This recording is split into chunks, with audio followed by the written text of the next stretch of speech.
if your parents aren't your biggest fans, then whose are they? And if I'm speaking truthfully, the reason why I am doing YouTube full time is because my mom told me to. At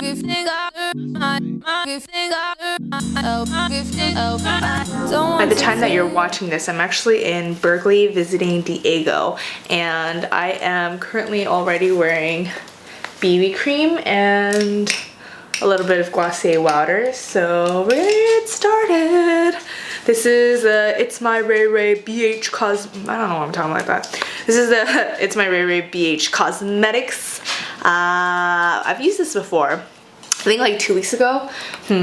What to use?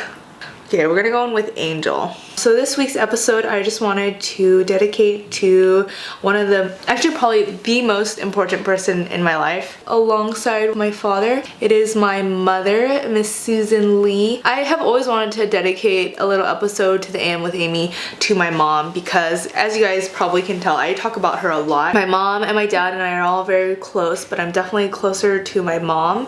And my mom she came to America when she was 11 or 12, so she was pretty much raised here. She speaks fluent English and she went to college here, and so there's really no language barrier. Whereas with my dad, there's kind of a language barrier. This is definitely not what was planned, but my mom was the breadwinner and / is the breadwinner of the house, and my dad is actually the one that raised me. So he was the one who took me to school. He was always at all my recitals, any concerts or performances or award shows there were, it was my dad who was always there. So growing up, I didn't really see my mom too much, but that was because I always saw her waking up super early and then going to work and then coming way later at night. And it was only until I got my period and I started to want to wear Abercrombie & Fitch and Hollister that I got closer with my mom, because we would go shopping every weekend. She is a boss woman. She is very cutthroat, very direct. She does not beat around the bush. She's always been a career woman, but if you know me at all, I'm kind of a hard ass as well. Actually, I'm very much so a hard ass. I want people to be efficient, and I definitely get that from my mom, because I think even growing up, she was just like, why are you so slow? Or your breath smells, so go brush it. Really no subtlety with my mother, and I can say to this day there's never been a day that she's really treated me like a baby. I think only in the sense that she thinks LA and the whole world is super dangerous, and so she's always like, bring your pepper spray, don't go late out at night. But for the most part, especially financially, she's never really coddled me. And if you guys didn't know, I have been working since I was 15. I would say we were very middle class, and I didn't have to work, but my mom really forced me to work because she had a job since she was 15. She put herself through college, as most immigrant women do, I feel. And I remember when I was 15, it was like a tutoring center at my school, and all the kids would pretty much work there, but they hated it because the boss lady was such an annoying person, and they would just quit after, you know, like 2 weeks of working there. I think my best friend worked there for 2 weeks as well. But I actually worked there my entire 4 years, and after the first year, you know, when you become such a good worker that your boss starts to rely on you to like pick up other people's shifts, and you kind of become the go-to person for your boss. I was tutoring, and mind you, this tutoring school was only in session during school time, so it wasn't supposed to be in session during breaks and stuff like that.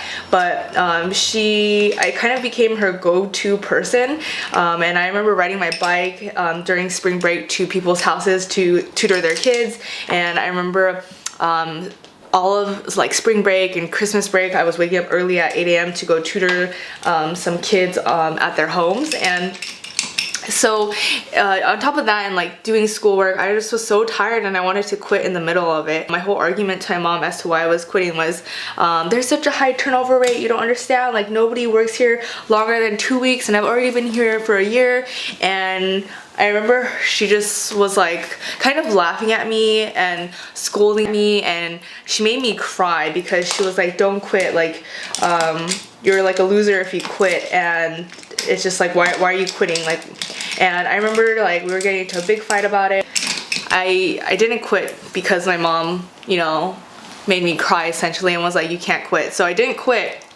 And I ended up staying there for 4 freaking years until the very day we graduated, which sucked, let me tell you. But ever since then, I think I really learned the value of $1, and ever since then I pretty much paid for all my own clothes and shoes and makeup and food expenses and going out with friends. And that was probably the greatest thing, having a lot of freedom in what you choose to do. I used to be really resentful towards her because like my friends would all get allowances and get free stuff from their parents, but honestly I'm really grateful because now I'm 23 and I still see a majority of people my age not being able to have fun or do things or even pay for their own clothes because they just don't really have the ability to make money, which is not a bad thing at all. I don't want to come off as shading other people because everybody's circumstances are different, but I'm just saying that I'm very grateful for the tough love she kind of gave me and the tough love that she always gives me. And she always says that, you know, see, I didn't give you the fish, Amy, I taught you how to catch your own fish. And that's something that I would definitely love for my kids to learn how to catch the fish and not be given the fish. That's probably the biggest lesson I've learned from my mom. But another thing that I really love about both my parents is that they are the biggest supporters of my brother and me. If there's anything that we wanted to do or pursue, they were for it, or they are for it. And I think with Asian parents it's really difficult because they want you to be a certain way, but I think because my parents are relatively young, I think that's why they're also really understanding. But my parents have always been huge supporters of me and my brother, and I think I tweeted a while ago, I was like, if your parents aren't your biggest fans, then whose are they? And I really stand by that. I think your children, you should be rooting for them, and that's something that I really love and appreciate about my parents. And honestly, without my mom, I would not have a YouTube channel, because I remember I started YouTube with my iPhone 4, which was really bad quality at the time, and well, video at least, and then I used her Windows Movie Maker on her PC, on her desktop. But every time I would try and edit a video, the C disk space would be so full that the computer would crash, and I would get so upset because I'd spend hours and hours trying to edit and it would just not go anywhere. And I remember laying down being so upset, and my mom came into my room and she was like, what's wrong? Like, why are you upset? Like, why are you, I was laying down with my covers and I was like, ugh. And she was like, what's wrong? Like, why are you upset? And I was like, I need a laptop because I need to make YouTube videos. And she was like, why do you need to make YouTube videos? And I was like, because I want to. And I was like, I'm pretty sure like maybe I could make it into a job or like get some sponsorships from it.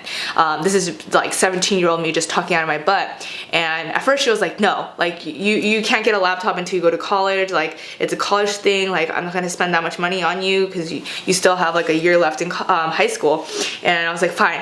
And then I kid you not, literally the next day we went to the Apple store and she changed her mind. She got me a MacBook, and for Christmas she also got me a Canon T3i, and the rest is history. So yeah, I think one of my most watched videos is the DIY ombre gradient shorts, and my dad filmed that whole thing for me. Like, he filmed the butt shots. It's like primarily a shorts video, so you have to like take shots of the butt. And I was like, Dad, can we go outside? Can you help me like dye my shorts, and can you film my butt? Like, I really need this. And he was like, okay, sure, why not? And if I'm speaking truthfully, the reason why I am doing YouTube full time is because my mom told me to. Like, I was well into looking into jobs and had my resume ready, and I was looking at Glassdoor every single day after my graduation. But she told me that if I needed the help and if I wanted to do YouTube for a whole year, she would help me out. She ended up not having to. I just like hate the idea of being helped by my parents because they've already done so much.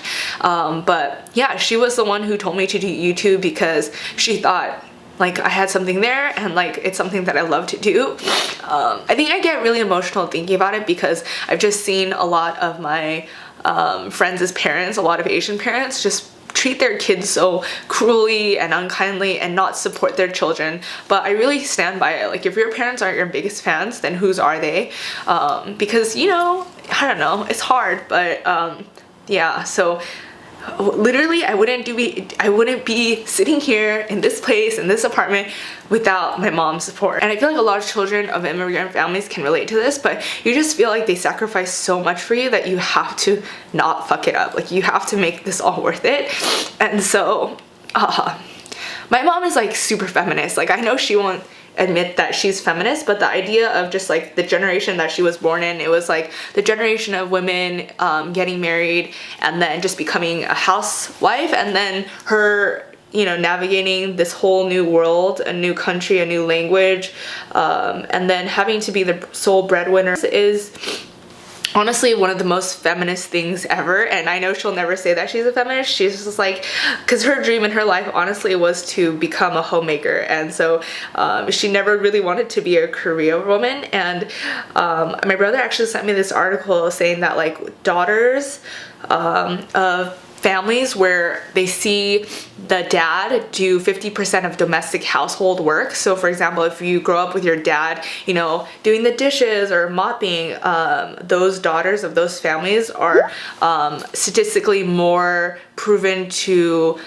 succeed in both in university and in their corporate life and stuff like that. And I think my brother sent that to me because we always grew up with my dad doing household chores, and that's how I became, I don't know, maybe that's a factor as to why I became so ambitious in school and stuff like that. So I thought that was interesting, and that's a lot of stuff that Sheryl Sandberg actually touches upon in this book, Lean In. Children and couples that split up 50-50 of all the responsibilities, like domestic work and financial responsibility, just kind of thrive. I feel like whenever someone asks me where I get my work ethic or my drive from, I always tell them about my mom and who she is, because seeing your mom wake up at like 5 a.m. every single day of your life and do it all over again is a really empowering thing, especially in a time and in a culture where that was kind of taboo. And also having a dad that was so nurturing is 100% the reason why I feel like I don't date douchebags.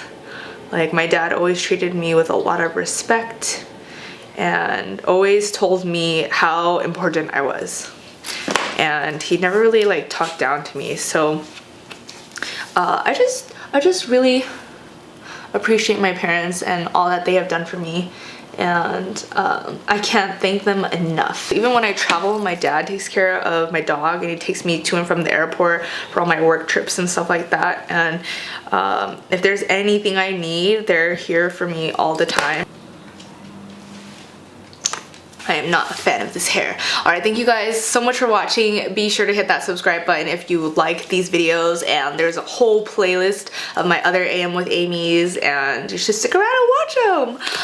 But I will see you guys in my next one. Bye!